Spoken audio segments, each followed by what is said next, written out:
Hey, good morning, everyone. Morning warm up. So, in the coaching that we do, many times we listen very carefully for people who potentially may be what we call close to burnout. And when we think about mental health, I don't mean, your psychological being. What I mean is your emotional being. And, many times when we say, hey, do you have good mental health? It's how you feel physically. How do you feel? How do you think? Right? When you have good emotional health, good mental health, you see things, your perspective is different. And then here's the big one: how do you react? How do you react to things? How do you respond to stimulus? And not when things are good, but when things are difficult, what's your reaction? And when you have good overall mental health, those areas, right, the way you feel pretty good. You think, you see good positive outlooks, optimistic perspectives, and you react in an emotional way that's very rational and able to cope and able to deal. So, what are some signs maybe that you might need to look at right now that maybe are telling you, right, without you even noticing it, are telling you, hey, you're not having good mental health and there's some things you need to work on? And these are just three signs that we notice when we are talking to our coaching clients that may be running into. So the first one is just simply this: is your body will tell you when things aren't going well, and typically it's pain. I know for me, when I get really, really stressed, when I know that I'm not having good mental health, I start to have back pain, specifically lower back pain. And it's a sign for me to say, hey, what are you doing? What are you not doing? And so think about that. So do you have any pain that's happening right now? Back pain, neck pain, any chronic pain? One is go get it checked. Don't ever just, it's just because of mental health. Go to the doctor, see what's going on. Don't ever ignore the pain. That's a big deal. But the other one too is, we don't realize just how much stress has an impact on our body. And so if you're finding yourself waking up every morning with chronic types of pain, look into it. But a lot of it can be due to poor mental health.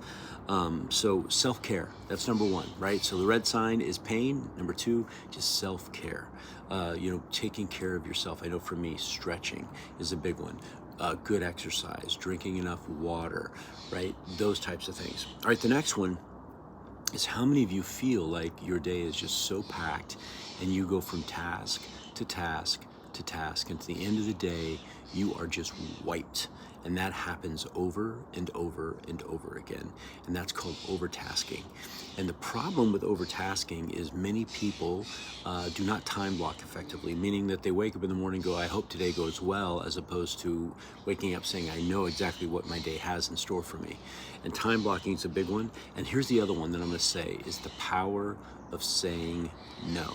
The power of just not trying to do everything for everyone. Sometimes you have to take yourself into consideration and say, you know what, this doesn't meet my goals, this doesn't meet my values, and I'm gonna say no, and feel okay with it. And don't get upset if somebody, gets mad at you for not doing it. But you know what, I gotta tell you right now, I would love to help you, but right now in my current situation, it's just not something that I can put on my plate. My plate is full.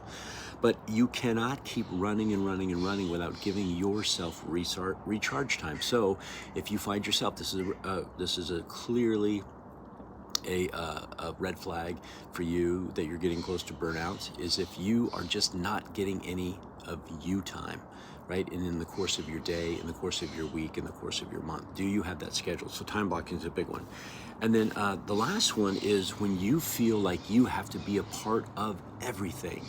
And we have a lot of people that are like this, that are the perfectionists, I call them, or they don't feel like anybody can do it as good as they can. So what they have to do is they have to have their hand in absolutely everything, and they do not know how to delegate. Folks, if you try to do it all, you are going to burn out. You just are. You cannot do everything. So what does that mean? Well, how many of you rely on a good reference group? How many of you have good coworkers? How many of you have good people in your family? How many of you have a good support network?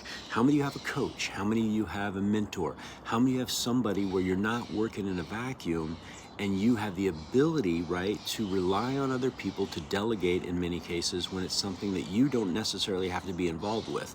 But folks, those are the three red signs, right? If you're right now sitting down and you're saying, oh my gosh, I'm not feeling well on a regular basis. You know what? I feel at the end of my day, I just have not get any time to myself. And you know what? I have to do it all. Folks, you cannot sustain in that world. It is impossible. And you are very, very close to burnout. So what do? Self-care. You time block. The power of saying no. Have a good reference group. be able to delegate and know that there are other people out there that can do it just as good as you can. All right, everybody, think about it. Make it a great day. Be awesome. Help somebody. I'll talk to you later.